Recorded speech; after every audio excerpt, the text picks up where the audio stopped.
ഈ പഞ്ചാബിൽ ആം ആദ്മി പാർട്ടി അധികാരത്തിൽ വന്നതിന് പിന്നാലെ ഖാലിസ്ഥാൻ ഭീകരവാദികൾ ശക്തിപ്പെട്ടിരിക്കുന്ന കാഴ്ച നാം ഇതിനു മുൻപും കണ്ടിട്ടുണ്ട്. അവരുടെ ഭാഗത്ത് നിന്ന് ഇപ്പോൾ ഖാലിസ്ഥാൻ ഭീകരൻ തന്നെ വിജയിച്ചു കയറുന്ന, കാരണം ജനാധിപത്യ രീതിയിൽ വിജയിച്ചു കയറുന്ന ഒരു അവസ്ഥ ഉണ്ടായിട്ടുണ്ട്. അദ്ദേഹം ഇപ്പോൾ പുതിയ പാർട്ടി രൂപീകരിക്കുമെന്നാണ് പറയുന്നത്. ഇനി പഞ്ചാബിൻ്റെ അധികാരം ഖാലിസ്ഥാൻ വാദികളുടെ കയ്യിലെത്തുകയാണോ? ഖാലിസ്ഥാൻ വാദത്തിന് ഒരു പുതിയ പ്രമോഷൻ നമ്മുടെ ഇപ്പോൾ വന്നുകൊണ്ടിരിക്കും. ഖാലിസ്ഥാൻ വാദം ഒരു ഘട്ടത്തിൽ ഇന്ത്യയിൽ വളരെ ദീർഘമായിട്ടുണ്ടായിരുന്നു.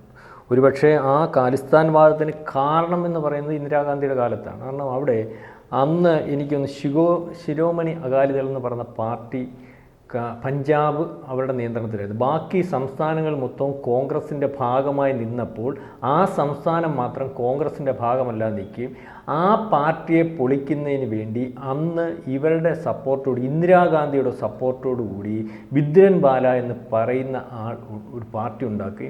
ആ പാർട്ടി പിന്നെ ഖാലിസ്ഥാൻ വാദത്തിൻ്റെയും അല്ലെങ്കിൽ ഇന്ത്യയെ വിഭജിച്ച് ഒരു സിഖുകാർക്കൊരു രാജ്യം എന്നുള്ള ആശയത്തേക്ക് പോവുകയൊക്കെ ചെയ്തു.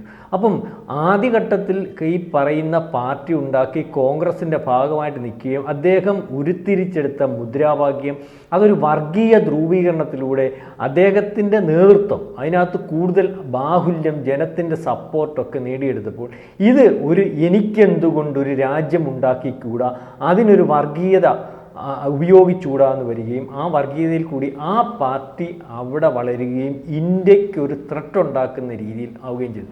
അപ്പോൾ അതിനെ നിയന്ത്രിക്കുന്നതിന് വേണ്ടി പ്രധാനമന്ത്രിയായിട്ടിരിക്കുന്ന ഇന്ദിരാഗാന്ധി വളരെ ആഴത്തിൽ പരിശ്രമിച്ചു. അവസാനം ഈ പറയുന്ന സുവർണക്ഷേത്രത്തിലെ ബ്ലൂ സ്റ്റാർ ഓപ്പറേഷനിൽ കൂടിയാണ് അത് തീരുന്നത്. അതൊരു വലിയ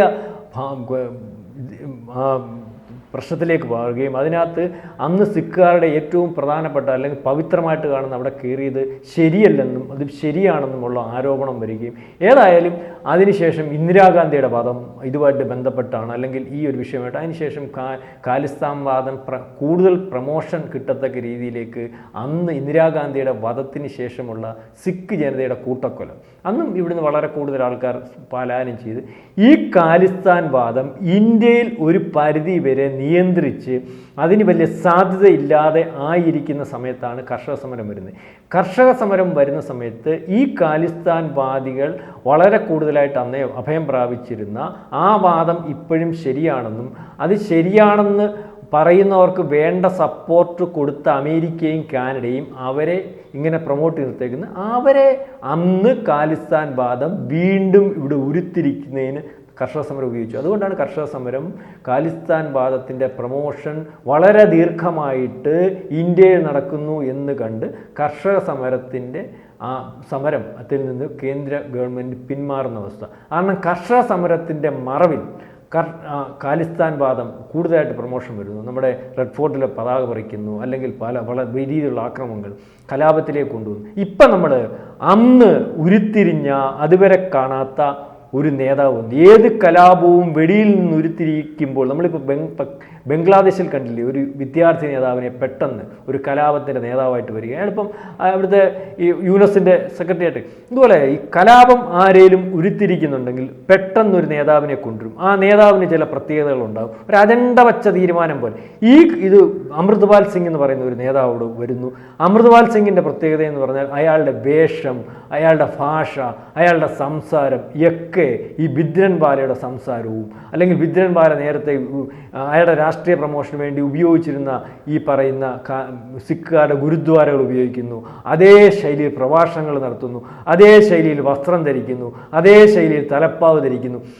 പിന്നെ ആൾക്കാരെ സംഘടിപ്പിക്കുന്നു. അയാൾ പ്രത്യേക സേന തന്നെ രൂപീകരിക്കുന്നു, പോലീസ് സ്റ്റേഷൻ ആക്രമിക്കുന്നു. അപ്പം ഇതിന് ഈ പറഞ്ഞതുപോലെ ശ്രീത്ത് പറഞ്ഞതുപോലെ അവിടെ പ്രമോഷൻ കിട്ടുന്ന ഒരവസ്ഥയിലേക്ക് അവിടെ ഒരു ഭരണകൂടം കൂടെ വരുന്നു.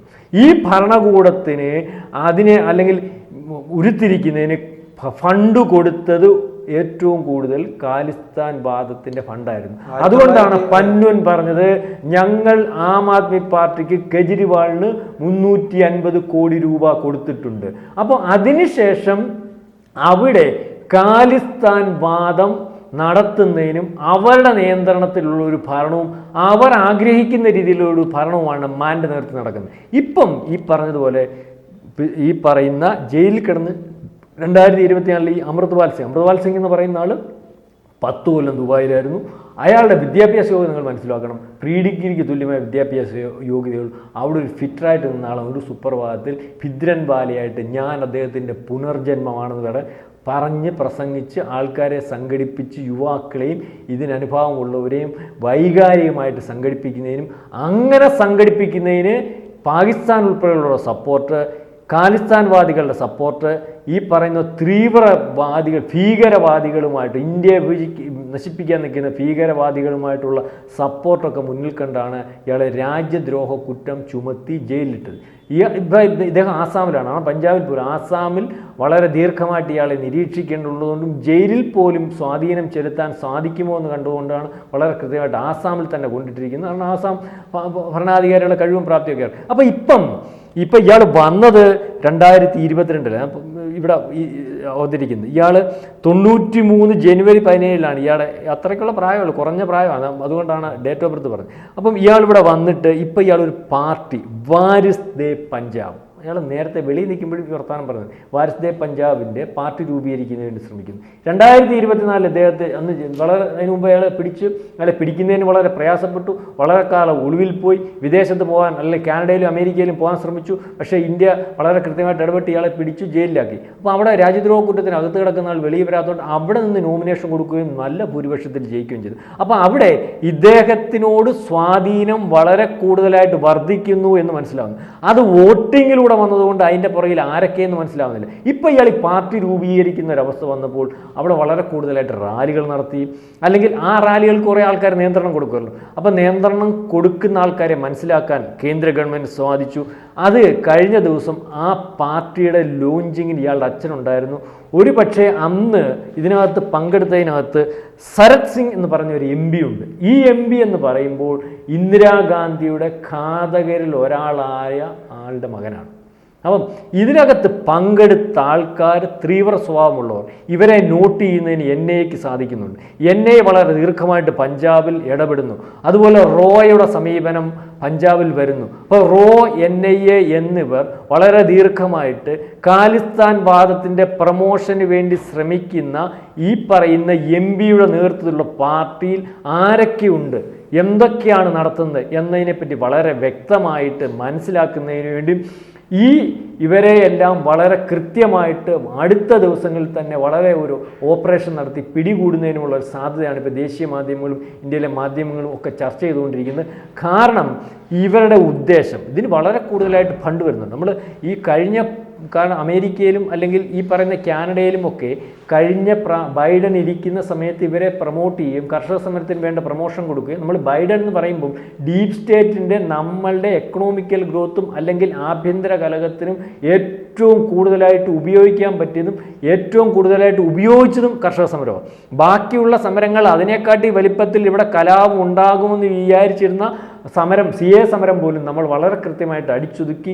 ഡൽഹി പലവട്ടം കത്തിയിട്ട് നമ്മൾ നിയന്ത്രിച്ച് നിർത്തി. പക്ഷേ ഈ സമരം വളരെ കൃത്യമായിട്ട് പഞ്ചാബിൽ നിന്നും ഹരിയാനയിൽ നിന്നും ഡൽഹിയിൽ നിന്നും അതിൻ്റെ ആം ആദ്മിയുടെ സഹായത്തോടു കൂടി വളരെ രഹസ്യമായിട്ടും ഓപ്പറേറ്റ് ചെയ്തു. അതിനകത്തുനിന്ന് കോടിക്കണക്കിന് രൂപ ഫണ്ട് വരുന്നതിന് ആം ആദ്മി പാർട്ടി ഇത് കൈപ്പറ്റുന്ന ഒരവസ്ഥ വന്നു. അത് ഈ വെടിയിൽ ഒരു ഘട്ടത്തിൽ അവരുടെ നേതാക്കന്മാർ പന്നൂൻ ഉൾപ്പെടെ വിളിച്ചു പറയുന്ന ഒരവസ്ഥ വന്നു.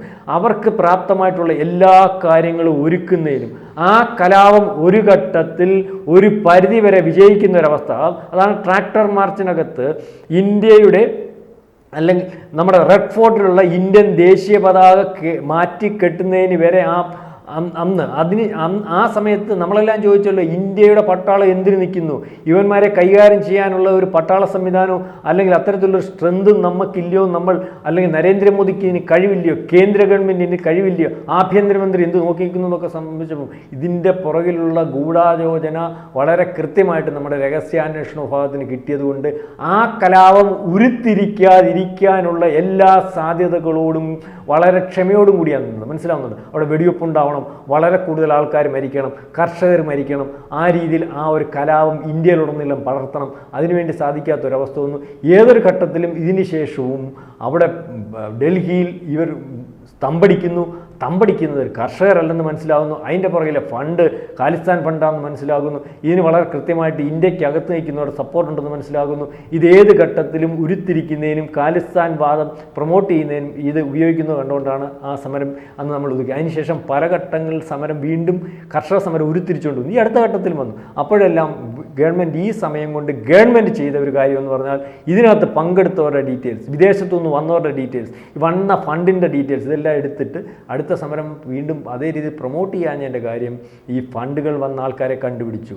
ഇവിടെ വന്ന ആൾക്കാർ ഇനി ഇവിടെ വന്നിട്ട് തിരിച്ചു പോയാൽ അവൻ്റെ പാസ്പോർട്ട് റദ്ദ് ചെയ്യുമെന്ന് തീരുമാനിക്കുന്ന ഒരവസ്ഥ വന്നു.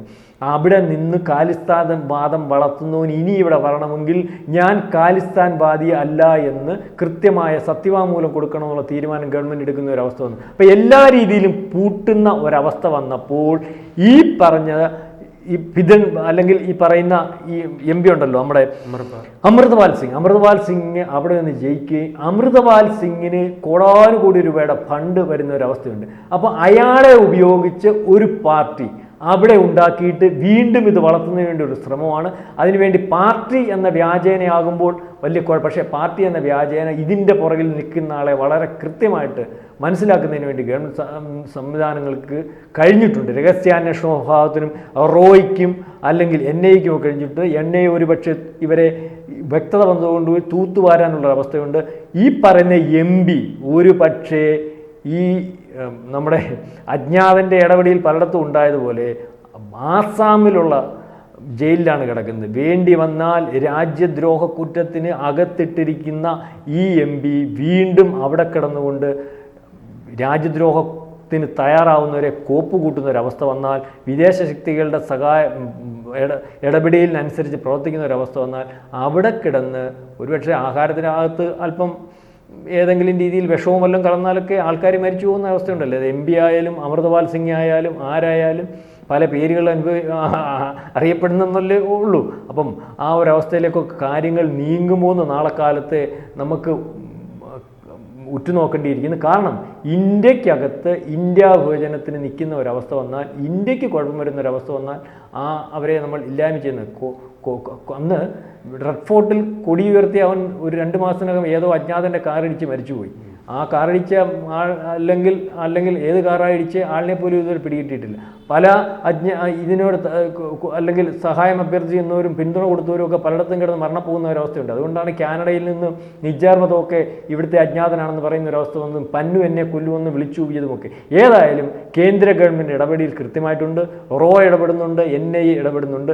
ഇവരെ തൂത്തുവാരുന്ന ഒരവസ്ഥയിലേക്കൊക്കെ കാര്യങ്ങൾ പോകും എന്ന് തന്നെയാണ് നമ്മൾക്ക് മനസ്സിലാവുന്നത്. ഈ വാരിയേഴ്സ് ദേ പഞ്ചാബ് എന്ന് പറയുന്ന പാർട്ടി ഉണ്ടാക്കി ഇനി ഒരു ഖാലിസ്ഥാൻ വാദത്തിന് ഈ പറയുന്ന നരേന്ദ്രമോദിയും അമിത്ഷായും ഇവിടുത്തെ രഹസ്യാന്വേഷണ സംവിധാനമൊന്നും അനുവദിക്കത്തില്ല. ഏതായാലും കഴിഞ്ഞ ദിവസത്തെ അദ്ദേഹത്തിൻ്റെ ഈ പാർട്ടിയുടെ രൂപീകരണത്തിന് അദ്ദേഹത്തിൻ്റെ സന്ദേശമൊക്കെ വായിച്ചു. അദ്ദേഹത്തിൻ്റെ അച്ഛനെ നേതൃത്വം കൊടുത്തു. ഞാനീ പറഞ്ഞതുപോലെ ഒരു MP ഉണ്ടായിരുന്നു. ആ MPയുടെ പ്രത്യേകത എന്ന് പറഞ്ഞാൽ ഇന്ദിരാഗാന്ധി, നമ്മുടെ പ്രധാനമന്ത്രിയായിട്ടുള്ള ഇന്ദിരാഗാന്ധിയെ വധിച്ച ആളുടെ മകനാണ് ആ MP. അദ്ദേഹത്തിൻ്റെ പേര് സരത് സിംഗ് എന്നാണ്. അപ്പോൾ ഈ രീതിയിൽ അതിൻ്റെ ഓപ്പറേഷൻ മനസ്സിലായില്ലേ, ഏത് രീതിയിലാണ് ഇതിൻ്റെ പോക്ക്, എന്താണ് അതിൻ്റെ ഉദ്ദേശം. ഇന്ത്യ വിഭജനമാണ്, അതിന് തീവ്ര നിലപാടുള്ള തീവ്രവാദികളുടെ എല്ലാം സപ്പോർട്ടുണ്ട്. അത് മനസ്സിലാക്കിയാണ് ഇദ്ദേഹത്തെ ജയിലിൽ ഇട്ടിരിക്കുന്നത്. അവിടെ കിടന്നുകൊണ്ട് വീണ്ടും ഒരു ശ്രമം, ആ ശ്രമം പൂർത്തീകരിക്കാൻ ഇന്നത്തെ ഇന്ത്യ അനുവദിക്കുമെന്ന് തോന്നുന്നു. കൂടുതൽ വാർത്തകളും വിശേഷങ്ങളും നിങ്ങളിലേക്ക് എത്താൻ ABC മലയാളം സബ്സ്ക്രൈബ് ചെയ്യുക, ബെൽ ബട്ടണും അമർത്തുക.